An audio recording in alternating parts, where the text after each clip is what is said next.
Koľko peňazí stratila vaša firma pri poslednom výpadku produkčnej databázy? Tisíce? Desiatky tisíc?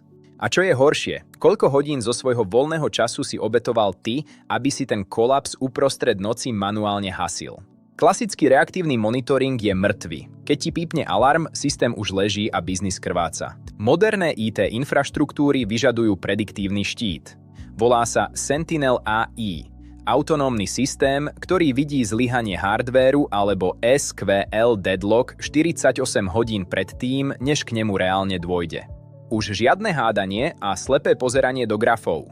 Spojil som hĺbkovú SQL telemetriu, dátovú rafinériu v Pythone a LSTM neurónové siete do jedného nepriestrelného frameworku. A kompletnú architektúru som spísal do vstupného technického manuálu. Tento blueprint ti dnes dávam úplne zadarmo. Prestaň byť hasičom, začni infraštruktúru ovládať. Klikni na odkaz pod videom a dozvieš sa viac. Tvoje servery totiž nečakajú.